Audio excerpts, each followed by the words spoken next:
औज़ुबिल्लाहि मिनश्शैतानिर्रजीम बिस्मिल्लाहिर्रहमानिर्रहीम। आज की वीडियो में हम आपको बताएंगे कि मकरूह क्या होता है और मुस्तहब क्या होता है।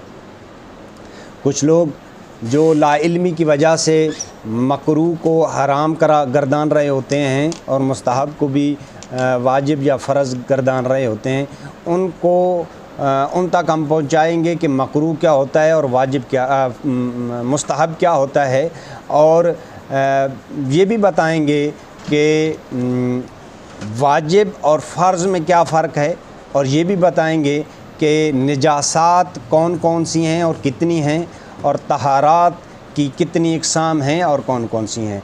तो आज की वीडियो जो है ये सुनने वाली है वो लोग जो दीन को सीखना चाहते हैं, वो लोग जो इस उम्र में हैं कि अभी बलूगत की उम्र में आ रहे हैं, और 16-17 साल की या 14-15 साल की 13-14 साल की उम्र में जो लड़के हैं उनको मेरी वीडियो सुननी चाहिए, क्योंकि आगे चल के हम मज़ीद तहारात के मौजू पे भी बात करेंगे, वाजिब जो गुस्ल होते हैं मर्द पे उन पे भी बात करेंगे, और कैसे अपने आप को पाक या ताहिर किया जाता है उस पे भी हम आगे चल के ज़िक्र करेंगे। तो इसलिए अपने अज़ीज़ व अकारिब से और बच्चों से कहें कि हमारी वीडियोस जो है वो बग़ौर सुनें और इन चीज़ों को याद कर लें, और जिन लोगों को नहीं इल्म वो भी सुनें, और मज़ीद लोगों को हमारी वीडियो शेयर्स भी किया करें और हमारे चैनल को सब्सक्राइब भी किया करें। मकरूह वो चीज़ होती है कि जो अमल वो अमल है कि जिसके करने से अगर ना किया जाए तो बेहतर है। अल्लाह ताला कहता है कि मकरूह अमल ना किया जाए, अगर कर लिया जाए तो इसमें गुनाह कोई नहीं है, लेकिन इसके ना करना बेहतर इसलिए है कि अगर इंसान मकरूह अमल करता रहेगा तो मकरूह अमल उसे हराम की तरफ जाने में उसका दरवाज़ा खुल जाएगा, हराम की तरफ जाने में। यानी कुछ ऐसे काम हैं कि जिनमें मिसाल दे के आगे वाज़ह करूँगा आप लोगों के सामने कि मकरूह क्या क्या चीज़ें होती हैं, लेकिन पहले तारीफ़ इसकी बयान कर रहा हूँ कि मकरूह वो अमल है कि जिस अमल के ना करने में बेहतरी है, लेकिन अगर कर लिया जाए तो इसका गुनाह नहीं होगा, पूछा नहीं जाएगा, गुनाह नहीं होगा। इसी तरह मुस्तहब वो चीज़ है कि जिसके करने से सवाब मिलता है, लेकिन अगर ना किया जाए तो गुनाह नहीं है। यानी कि मकरूह के बरअक्स है मुस्तहब, यानी जिसके करने से सवाब मिलता है और ना करने से गुनाह कोई नहीं है। यानी जैसे कि मुस्तहब नमाज़ें हैं आप लोग पढ़ते हैं, और नवाफिल होते हैं आप पढ़ते हैं, ये आप लोगों पे वाजिब नहीं है। अगर ना भी पढ़ें तो आप लोगों को गुनाह नहीं मिलेगा। मुस्तहब तस्बीहात हैं वो पढ़ते हैं आप लोग, अगर ना पढ़ेंगे तो आप लोगों को गुनाह नहीं मिलेगा, लेकिन आप पढ़ेंगे तो आप लोगों को इसका अजर और सवाब ज़रूर मिलेगा। अब चलते हैं कि फ़र्ज़ क्या होता है और वाजिब क्या होता है। फ़र्ज़ वो चीज़ें हैं जो नमाज पंजगाना हम पे फ़र्ज़ हुई है, ये इंडिविजुअली तौर पे किसी को देखा जाए तो उसको फ़र्ज़ कहा जाता है। यानी कि अगर कोई चीज़ ऐसी है कि जो हर फ़र्द पे लाज़िम करार है उसे फ़र्ज़ कहा जाता है ये। और वाजिब कलेक्टिवली कोई चीज़ अगर वाजिब हुई है और उसके अदा करने से उसको वाजिब कहा जाता है, जब कलेक्टिवली सब पे वाजिब होती है। मैं मिसाल दे के वाज़ह करता हूँ कि नमाज पंजगाना वाजिब है, मुझ पे भी वाजिब है, आप पे भी वाजिब है, आप भी छूट नहीं सकते, मैं भी छूट नहीं सकता। और रोज़ा जो 30 दिन माह रमज़ान में रोज़ा रखते हैं ये भी आप लोगों पे भी वाजिब है और मुझ पे भी वाजिब है। आपके रखने से मैं नहीं छूट सकूँगा या मेरे रखने से आप लोग नहीं छूट सकेंगे। इसी तरह नमाज पढ़ने से ना आपके पढ़ने से मैं नहीं छूट सकूँगा और मेरे पढ़ने से आप लोग नहीं छूट सकेंगे नमाज़ पढ़ने से। ये फ़र्ज़ है, इंडिविजुअली इनफरादी तौर पे फ़र्ज़ है ये। लेकिन वाजिब जैसे नमाज जनाज़ा है, वाजिब है नमाज जनाज़ा। किसी मोहल्ले में किसी गांव में अगर कोई फौतगी हो गई है तो उसका नमाज जनाज़ा पढ़ना मुसलमानों पे, उस महल्ला के लोगों पे, उस शहर के लोगों पे, उस गांव के लोगों पे वाजिब है नमाज जनाज़ा पढ़ें।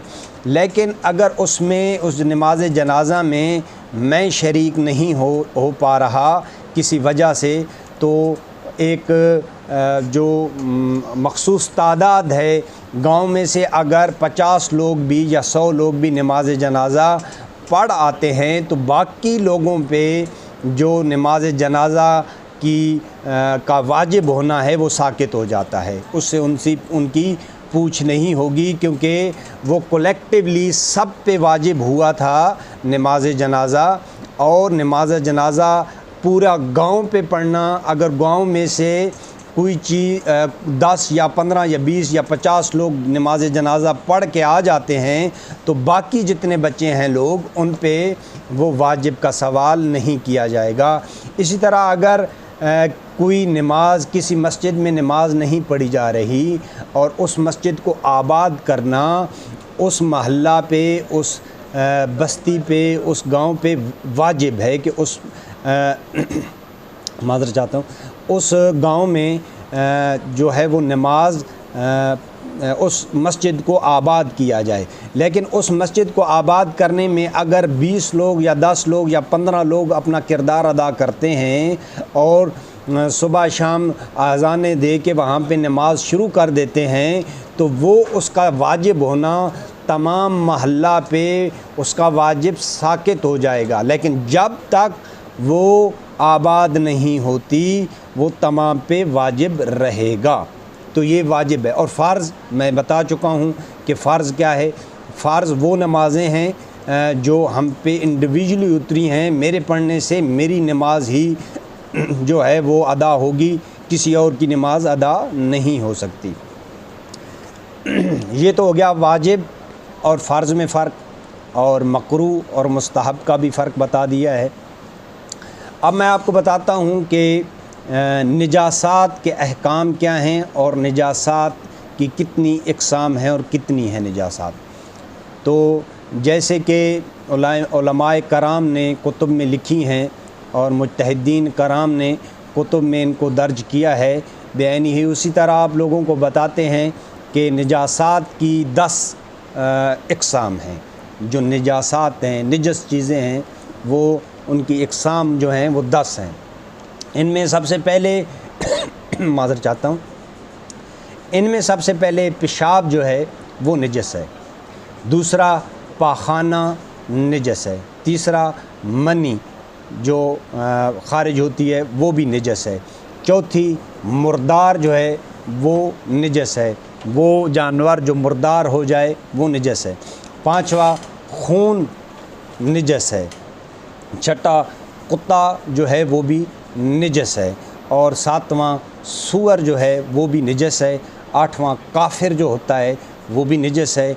नवीं शराब जो है वो भी निजस है। और 10वीं निजासत खोर हैवान का पसीना, वो हैवान जो निजासत खाते हैं, किसी के पेशाब में मुंह मार के पेशाब खाते हैं या और किसी किस्म की निजासत खाते हैं, उनका जो पसीना होता है वो निजस होता है। ये 10 चीज़ें जो हैं ये निजस होती हैं। मैं एक मरतबा फिर गिनवा देता हूँ जल्दी से।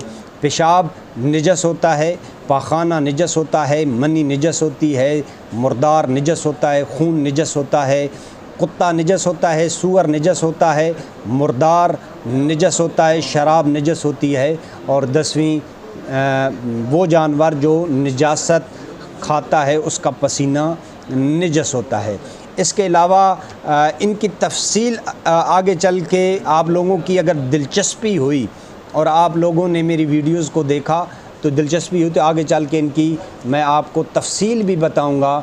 लेकिन अब यहाँ पे जहाँ पे हमने ज़िक्र किया है निजासात का, वहीं पे ज़िक्र करते हैं कि तहारात जो होती हैं, जो पाक करती हैं चीज़ें, वो कितनी चीज़ें हैं और कौन कौन सी चीज़ें हैं।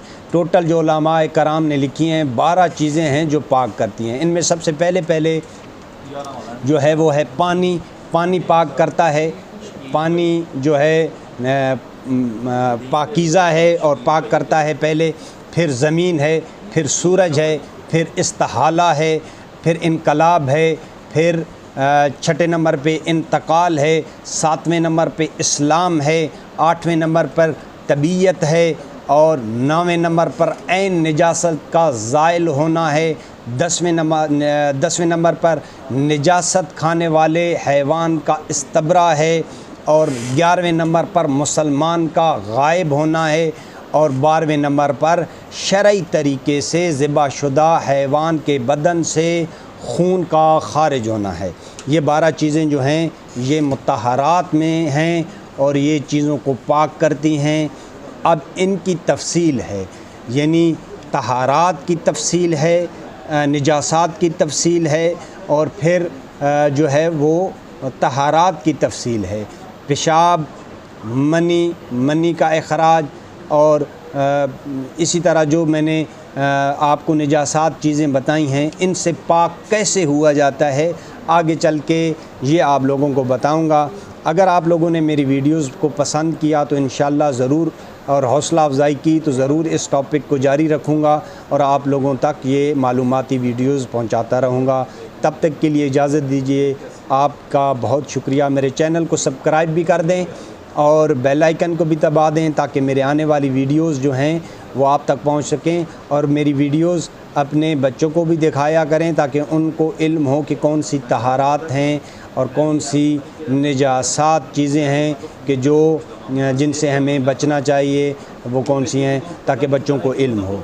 वाखिर दावाना अल्हम्दुलिल्लाहि रब्बिल आलमीन।